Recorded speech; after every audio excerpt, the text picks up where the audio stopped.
Aftermath. सो aftermath का मतलब होता है कि किसी इंसिडेंट के बाद क्या परिणाम निकला, किसी इंसिडेंट के बाद क्या हुआ, तो उस चीज को हम आफ्टरमाथ कहते हैं।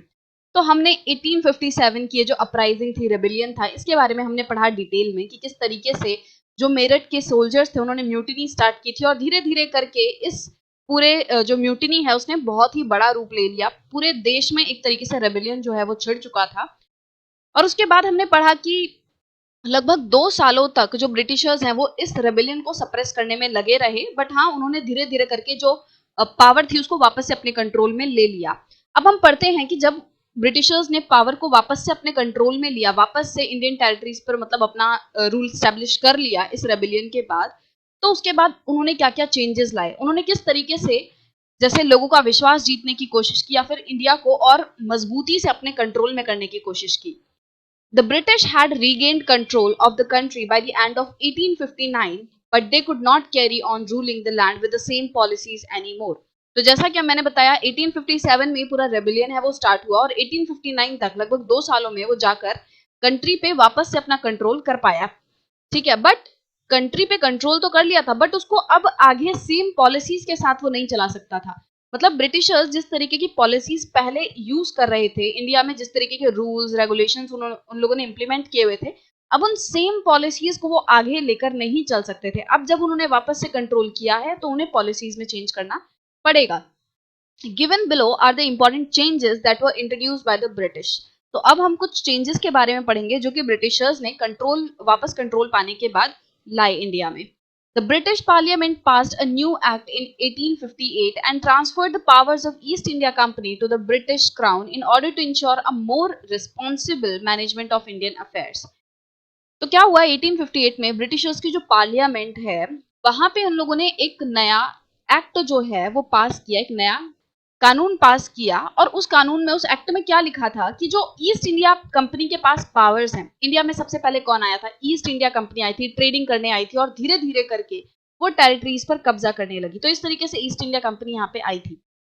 तो हमने देखा कि मेन इंडिया में जो कंट्रोल कर रही है वो कौन है, वो कंपनी है ना। We were studying about the company कि जो कंपनी है उसने ऐसा कर दिया, कंपनी ने टेरिटरीज पे कंट्रोल कर लिया। बट 1858 के बाद जो ब्रिटिश की पार्लियामेंट है उसने क्या किया, ये जो पूरी पावर है वो कंपनी से लेके अपने हाथ में ले ली, ब्रिटिश क्राउन के हाथ में ले ली। मतलब एक तरीके से जो वहां की रानी है उसके हाथ में अब सारी पावर जा चुकी थी। और ऐसा इन लोगों ने क्यों किया, ताकि वो इंडियन अफेयर्स मतलब इंडिया को और बेटर तरीके से कंट्रोल कर पाए, उसको मैनेज कर पाए। क्योंकि अब वो सिर्फ एक स्टेट एक सिटी की बात नहीं रह गई थी, क्योंकि जो कंपनी है अब उसने बहुत ही बड़े लेवल पे इंडियन टेरिटरीज पे कब्जा कर चुका था। तो अगर एक आध सिटी होती तो कंपनी अपने आप कंट्रोल कर सकती थी, बट क्योंकि अब बहुत ज्यादा बड़ा लेवल हो गया था, रेबेलियन का सामना करना पड़ रहा था और वो इंडिया को बहुत ही मतलब बड़े लेवल पे अपने फायदे के लिए यूज भी कर रहे थे, जैसे कि इंडिगो वगैरह उगा रहे थे। तो इंडिया एक बहुत ही इंपॉर्टेंट कंट्री जो है उन लोगों के लिए बन चुका था, ब्रिटिशर्स के लिए। तो उसको और अच्छे तरीके से मैनेज करने के लिए अब जो वहां का पार्लियामेंट है उसने क्राउन के हाथ में सारी पावर दे दी कंपनी से लेकर। A member of the British cabinet was appointed Secretary of State for India and made responsible for all matters related to the governance of India.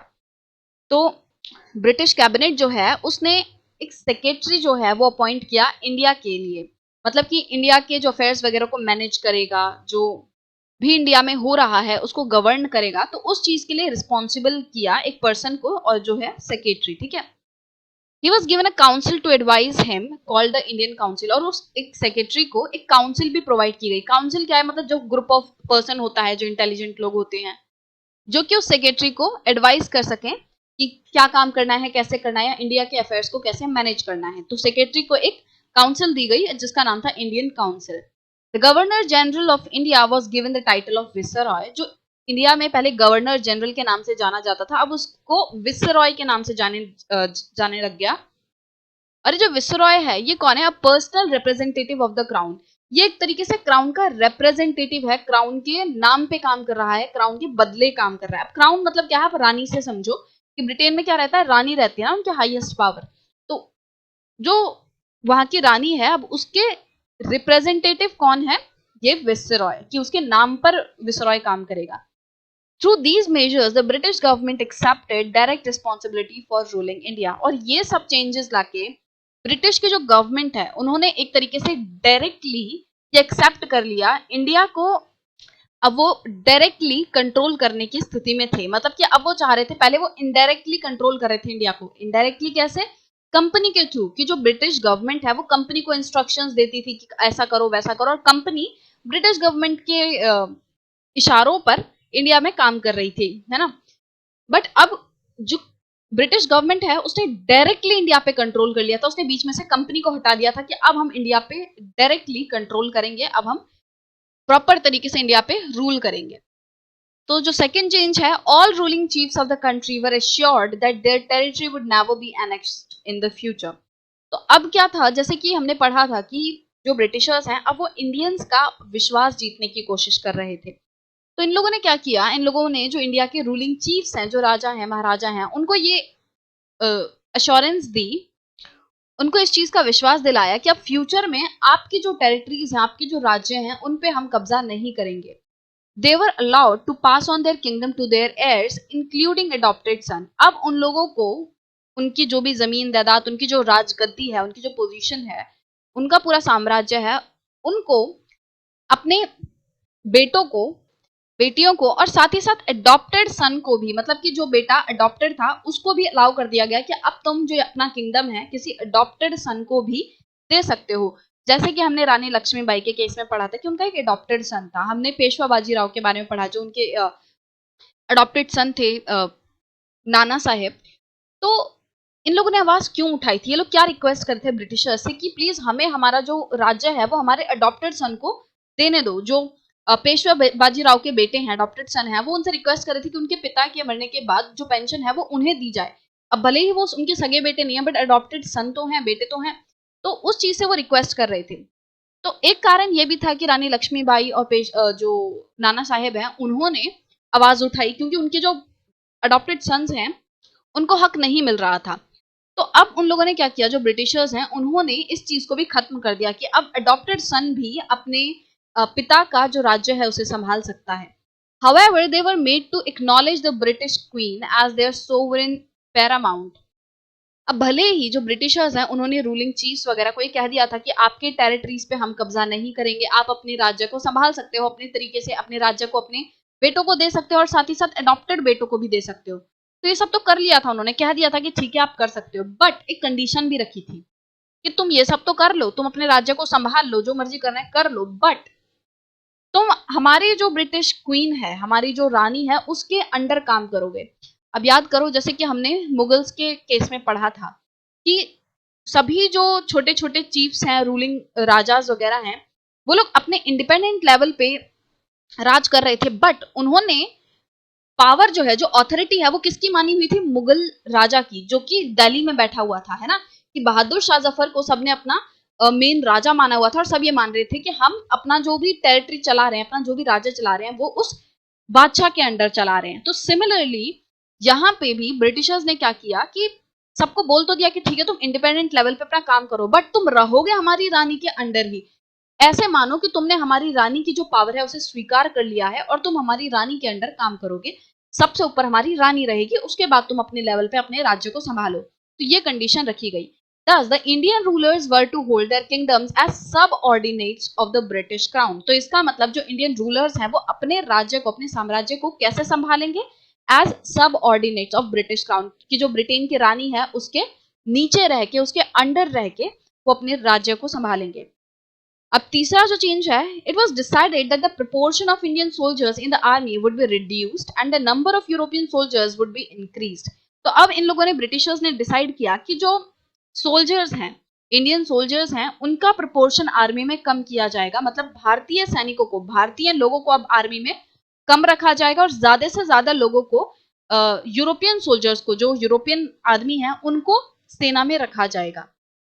क्योंकि देखो, कोई भी राजा है, कोई भी कंट्री है, उसकी रीढ़ की हड्डी कौन होती है? उसकी आर्मी, उसकी नेवी, उसकी जो सिक्योरिटीज होती हैं, राइट। तो अगर ब्रिटिशर्स इंडियंस को ज्यादातर अपने उसमें रखेंगे आर्मी में, तो जैसा कि सोल्जर्स ने म्यूटिनी की थी, वैसा ही एक और बहुत बड़ा रेबिलियन वो देख सकते थे। अब इन लोगों को इस तरीके से, इन लोगों ने चोट खा चुकी थी, है ना, ठोकर खा चुकी थी, तो ये लोग अब क्या डिसाइड कर रहे हैं कि अब हम इंडियंस को कम रखेंगे अपनी आर्मी में, क्योंकि चांसेस कम हो जाएंगे कि वो म्यूटिनी करें, क्योंकि इंडियंस में अपने देश के प्रति एक भावना तो रहेगी ना, एक इमोशनल अटैचमेंट तो रहेगी। तो अगर सोल्जर्स को कुछ ऐसा लगता है कि ब्रिटिशर्स हमारे देश के खिलाफ जा रहे हैं, हमारे लोगों के खिलाफ जा रहे हैं, तो सोल्जर्स फिर से कुछ रेबल जो है वो कर सकते हैं। और अगर सोल्जर्स ने रेबल किया तो फिर तो सब कुछ वापस से हाथ से निकल जाएगा, क्योंकि कोई भी राजा है वो अपने सोल्जर्स के दम पे लड़ाई लड़ता है। कोई ब्रिटिशर्स जो हैं वो भी अपने सोल्जर्स के दम पे ही सारे टेरिटरीज पे कब्जा कर रहे थे, कंट्रोल कर रहे थे। तो इसीलिए उन्होंने डिसाइड किया कि अब वो इंडियन लोगों को कम रखेंगे, ताकि इंडियंस जो हैं वो कम से कम रेबल वगैरह कर पाए, म्यूटिनी ना कर पाए, और ज्यादा अच्छे से यूरोपियन सोल्जर्स की मदद से वो इंडिया को कंट्रोल कर पाए। It was also decided that instead of recruiting soldiers from Awadh, Bihar, Central India and South India, more soldiers would be recruited from among the Gurkhas, Sikhs and Pathans. साथ ही साथ इन लोगों ने क्या decide किया कि जो थोड़े बहुत इंडियंस को हम अपनी आर्मी में रखेंगे, वो हम Awadh, Bihar, central India, south India in जगहों से नहीं रखेंगे।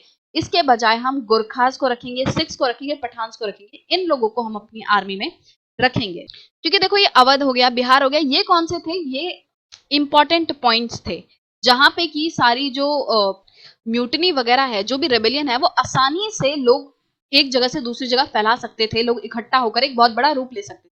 ठीक है, अब इन लोगों ने क्या किया, हम एक पर्टिकुलर जगह से लोगों को रिक्रूट नहीं करेंगे, बट हम इन कम्युनिटीज से रिक्रूट करेंगे। जो गोरखा होते हैं, सिख्स होते हैं, अब हम उन लोगों को रिक्रूट करेंगे। The land and property of Muslim was confiscated on a large scale and they were treated with suspicion and hostility. अब ब्रिटिशर्स को मुस्लिम से थोड़ा सा ना उन पर डाउट था, तो जो ब्रिटिशर्स हैं उन्होंने क्या किया, मुस्लिम्स की प्रॉपर्टीज वगैरह को सबको अपने अंडर ले लिया, क्योंकि ब्रिटिशर्स मुस्लिम्स को एक सस्पिशन से, एक शक की निगाह से देखते थे और उन्हें हॉस्टाइल समझते थे, उन्हें अपना दुश्मन समझते थे। The British believed that they were responsible for the rebellion in a big way. तो ब्रिटिशर्स ऐसा समझते थे कि मुस्लिम्स जो हैं वो इस रेबेलियन का एक बहुत बड़ा कारण है, कि मुस्लिम्स की वजह से ये पूरा रेबेलियन जो है वो इतना बड़ा रूप ले पाया। तो हमने अपने पिछले सेक्शंस में कुछ लीडर्स की बात की थी, तो हमने देखा था कि बहुत सारे यहाँ पे मुस्लिम जो लीडर्स हैं वो उभर के आए थे। जैसे हमने अहमदुल्ला शाह के बारे में पढ़ा, हमने गाजीज के बारे में पढ़ा जो कि रिलीजियस वॉरियर्स होते हैं, बख्त खान के बारे में पढ़ा। तो मतलब इस तरीके से बहुत सारे जो मुस्लिम लीडर्स हैं उन्होंने बहुत ही इंपॉर्टेंट रोल निभाया इस रेबेलियन को एक बड़ा रूप देने में। ठीक है, बाकी लोग भी थे, बाकी जो दूसरे धर्म के लोग हैं वो भी थे, बट ब्रिटिशर्स को ऐसा लग रहा था कि जो मुस्लिम्स हैं वो ज्यादा बड़े कारण थे इस रेबेलियन के लिए।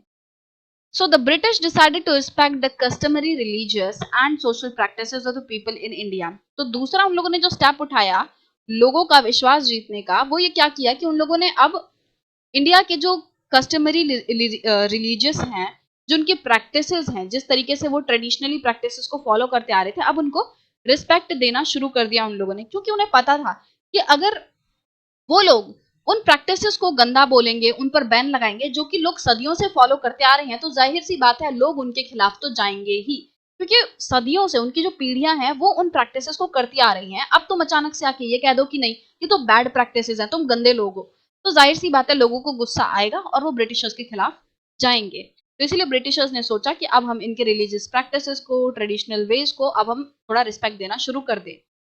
Policies were made to protect landlords and zamindars and gave them security of right over their lands.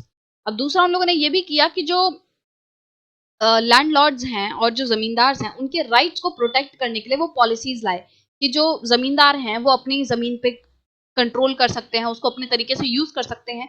पहले उनके ऊपर काफी सारी रिस्ट्रिक्शंस वगैरह होंगी जिनको अब उन लोगों ने हटा दिया, पॉलिसीज लाई गई ताकि इन लोगों के राइट्स को प्रोटेक्ट किया जा सके। Thus, a new phase of history began after 1857. तो 1857 के बाद एक नया जो फेज है हिस्ट्री का वो शुरू होता है। तो इस मैप में आप देख सकते हो यहाँ पे कुछ इंपॉर्टेंट सेंटर्स जो हैं रिवोल्ट के नॉर्थ इंडिया में, उसकी जो जगह हैं उन्हें मार्क किया हुआ है। तो दिल्ली, मेरठ, बरेली, लखनऊ, कानपुर, झांसी, फैजाबाद, तो ये सारे वो जगहें हैं जहाँ पे लोग बहुत बड़े लेवल पे रिवोल्ट कर रहे थे, रेबल कर रहे थे। तो जो ब्रिटिशर्स हैं उन्होंने भी ये डिसाइड किया कि अब इन सब जगहों से हम लोगों को, इंडियंस को अपनी आर्मी में हायर नहीं करेंगे, राइट। तो अब हमने 1857 के बारे में पढ़ लिया। हम जो पिछले चैप्टर्स पढ़ते हुए आए हैं उनमें मैंने बहुत बार आपसे डिस्कस किया था 1857 के बारे में, और बोला था कि आने वाले चैप्टर्स में हम पढ़ेंगे कि 1857 का जो रिवोल्ट है वो इतना इंपॉर्टेंट क्यों है। तो उम्मीद है कि अब आपको अच्छे से समझ आ गया होगा कि ये एक तरीके से पहला ऐसा इंसिडेंट था जिसने कि पूरे तरीके से ब्रिटिशर्स को हिला दिया था कि सारे जो इंडियंस हैं वो एकजुट होकर एक साथ आए और ब्रिटिशर्स के खिलाफ उन्होंने आवाज उठाई और लोगों में भी कॉन्फिडेंस आया कि हाँ वो वापस से अपने इंडिया पे जो रूल है अपना रूल स्टैब्लिश कर सकते हैं और इन फॉरेनर्स को वो हटा सकते हैं। तो ऐसा नहीं था कि ये जो रेबेलियन है वो शुरू हुआ और ब्रिटिशर्स ने वापस से कंट्रोल कर लिया तो ये पूरे तरीके से दब गया था। ऐसा नहीं था, लोग जो है वो अभी भी अपने लेवल पे विद्रोह जो है वो कर रहे थे, भले ही वो इतने एक्टिव नहीं थे, बट हाँ धीरे धीरे सब लोग जो हैं अब ये सोच रहे थे कि अपने देश को अब आजाद करवाना है।